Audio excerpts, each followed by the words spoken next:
Hi Moto family. இன்றைக்கி வந்து நம்ம சண்டே vlog தான் பார்க்க போகிறோம்.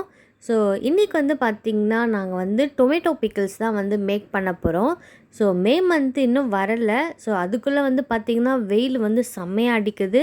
சரின்னு நம்ம வந்து பார்த்திங்கன்னா தக்காளி ஊறுகாய் தான் போட போகிறோம். ஸோ இந்த தக்காளி ஊறுகாய் வந்து பார்த்திங்கன்னா என்னோடய மாமியார் வந்து வேறு லெவலில் செய்வாங்க. ஸோ அதை சாப்பிட்ணுன்னு ரொம்ப நாள் ஆசை. சரி நம்ம வந்து வீட்டிலேயே செஞ்சு பார்க்கலான்னு ஸோ ட்ரை பண்ண போகிறேன். இன்றைக்கி வந்து பார்த்திங்கன்னா எங்கள் வீட்டில் சண்டே ஸ்பெஷல் வந்து சிக்கன் ப்ளஸ் வந்து போட்டி தான் கொண்டு வந்திருந்தாங்க. ஸோ போட்டி வந்து எனக்கு சாப்பிட்ணுன்னு ரொம்ப நாள் கிரேவிங்ஸாக இருந்தது. ஸோ இன்றைக்கி வந்து எங்கள் மாமா எனக்கு வாங்கி கொடுத்துட்டாங்க. ஸோ எனக்கு செய்ய தெரியாது. ஸோ அம்மா வந்து வீட்டுக்கு வந்ததுனால வந்து பார்த்திங்கன்னா அவங்க செஞ்சு கொடுத்துருந்தாங்க. ஸோ இன்றைக்கி வந்து சிக்கனில் என்ன ரெசிபின்னு பார்த்திங்கன்னா சோம்பேறி சிக்கன் தான். ரீசெண்டாக இந்த ரெசிபி வந்து எங்கள் வீட்டில் எல்லாருக்குமே ரொம்ப பிடிச்சி போச்சு. ஸோ அதனால் வந்து இதுதான் எப்போவுமே பண்ணுறதா இருக்குது. ஸோ நீங்களும் வந்து கண்டிப்பாக ட்ரை பண்ணி பாருங்கள். ரொம்ப சிம்பிளான மெத்தட் தான். டேஸ்ட் வந்து அல்டிமேட்டாக இருக்கும். ஸோ நான் வந்து இதில் என்னென்னலாம் ஆட் பண்ணியிருக்கேன்னு பார்த்துட்டு நீங்களும் வந்து கண்டிப்பாக ட்ரை பண்ணி பாருங்கள். போட்டி வந்து பார்த்திங்கன்னா ஃப்ரை பண்ணிட்டோம். ஸோ குழம்பு வச்சா வந்து எப்படி இருந்தாலும் மீந்து போகும். ஸோ ஃப்ரைனா வந்து எல்லாருமே வந்து சாப்பிட்றலாம். குழம்பு வந்து பார்த்திங்கன்னா எப்போயுமே நான்வெஜ் இருக்கும் போது ரசம் இல்லாமல் இருக்கவே இருக்காது. ஸோ அதனால் வந்து பார்த்திங்கன்னா ரசமும் செஞ்சாச்சு. சோம்பேறி சிக்கன் வந்து எப்படி செய்யணும்னு சிம்பிளாக வந்து சொல்லிடுறேன். ஸோ ஃபஸ்ட்டு கொஞ்சமாக எண்ணெய் ஊற்றிக்கிட்டு நம்ம வந்து மசாலாஸ், ஸோ பிரியாணிக்கு தேவையான மசாலா கொஞ்சமாக லைட்டாக தான் நான் போட்டிருக்கேன்.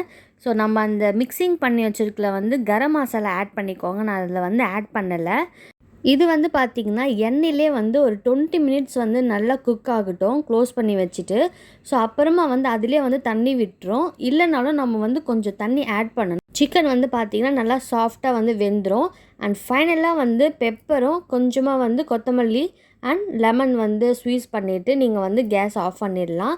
அண்ட் ஃபைனலாக வந்து பார்த்திங்கன்னா சோம்பேறி சிக்கன் வந்து ரெடி. ஓகே ஃப்ரெண்ட்ஸ், இந்த வீடியோ வந்து கேர்ள்ஸ் பார்க்குறீங்கன்னா ரெயின் ட்ராப் பேங்கிள்ஸ்லாம் வந்து சென்னையில் எந்த ஏரியாவில் வந்து ரொம்ப லோ ப்ரைஸில் கிடைக்குதுன்னு கீழே கமெண்ட்டில் சொல்லுங்கள். சிக்கன் வந்து பார்த்திங்கன்னா நான் செஞ்சிட்டேன். போட்டி வந்து பார்த்திங்கன்னா அம்மா தான் செஞ்சிட்ருக்காங்க. இன்றைக்கி வந்து அப்பா வந்து வீட்டுக்கு வரேன்னு சொல்லியிருந்தாங்க. ஸோ அவங்களுக்கும் சேர்த்து தான் இன்றைக்கி வந்து லஞ்சு ப்ரிப்பேர் பண்ணியிருந்தோம். ஸோ ஆஃப்டர்நூன் வந்து லஞ்செலாம் நல்லபடியாக சாப்பிட்டு முடிச்சாச்சு. ஸோ ஒரு 2 o'clock வந்து பார்த்திங்கன்னா எங்கள் மம்மி வந்து எனக்கு ஒரு ஹேர் ஸ்டைல் போட்டு விடுறேன்னு சொல்லியிருந்தாங்க. சரின்னு எனக்கும் வந்து ரொம்ப போர் அடிக்குது வீட்டில். சரின்னு போடுங்கன்னு நானும் என் தலையை கொடுத்துட்டேன் எங்கள் அம்மாக்கிட்ட. சின்ன வயசில் வந்து பார்த்திங்கன்னா எங்கள் அம்மா எனக்கு டிஃப்ரெண்ட்டாக வந்து ஜடை போடுவாங்க. இந்த மாதிரி நிறைய ஹேர் ஸ்டைல்லாம் பண்ணுவாங்க. என்னன்னு தெரியல, திடீர்னு வந்து நான் இன்றைக்கி உனக்கு போட்டு விடுறேன்னு சொல்லியிருந்தாங்க. சரி வாங்கன்னு நானும் வந்து ஓகே சொல்லியாச்சு. ஸோ எங்கள் அம்மாவோட ஆர்வத்தை பார்த்திங்கன்னா ரொம்ப இன்ட்ரெஸ்ட்டாக எனக்கு வந்து செஞ்சுட்டு இருந்தாங்க. ஸோ இதோட ஃபைனல் அவுட்புட்டும் வந்து இதில் நான் ஆட் பண்ணுறேன். எப்படி இருக்குதுன்னு பார்த்துட்டு கீழே கமெண்ட்டில் சொல்லுங்கள். அண்ட் பிடிச்சிருந்தால் ஒரு லைக் பண்ணுங்கள். ஸோ நெக்ஸ்ட்டு வந்து பார்த்திங்கன்னா எங்கள் டேடி வந்திருந்தாங்கன்னு சொல்லியிருந்தேன்ல. ஸோ அவங்க வந்து வரும்போது கொஞ்சம் வெஜிடேபிள்ஸ்லாம் வாங்கிட்டு வந்தாங்க. ஸோ அதெல்லாமே எங்கள் மம்மி வந்து பார்த்திங்கன்னா ஃப்ரிட்ஜில் வந்து ஸ்டோர் பண்ணி வச்சுட்டு இருந்தாங்க. ஸோ நெக்ஸ்ட்டு வந்து இந்த கிரேப்ஸ் வந்து பார்த்திங்கன்னா 100 rupeesன்னு இந்த பாக்ஸ் வந்து பல்காக அப்படியே வாங்கிட்டு வந்துட்டாங்க. சின்ன வயசில் இந்த மெமரி வந்து கண்டிப்பாக எல்லாருக்குமே க்ரியேட் ஆகிருக்கும். அது என்னென்னு பார்த்திங்கன்னா, ஸோ அம்மா வந்து எங்கன்னா ஒரு வேலைக்கு இல்லைனா கடைக்கு போகும்போது நம்ம வந்து அம்மா எனக்கு சாப்பிட ஏதாச்சும் வாங்கிட்டு வான்னு சொல்லுவோம். ஸோ அதே மாதிரி தான் இன்றைக்கி வந்து நான் சும்மா எங்கள் அம்மா கிட்டே சொன்னேன். எங்கள் அம்மா வந்து பார்த்திங்கன்னா மாவு அரைக்க தான் போயிருந்தாங்க. வரும்போது வந்து கேக் வாங்கிட்டு வந்துட்டாங்க. ஒரே சர்ப்ரைஸாக இருந்துச்சு. சின்ன வயசில் தான் அந்த மாதிரி கேட்கும்போது வாங்கி தருவாங்க. ஸோ இப்போவும் வந்து பார்த்திங்கன்னா அந்த லவ் வந்து அப்படியே தான் இருக்குது எங்கள் அம்மாவுக்கு. நீங்களும் இப்படி ஃபீல் பண்ணியிருந்தா கமெண்ட்டில் சொல்லுங்கள்.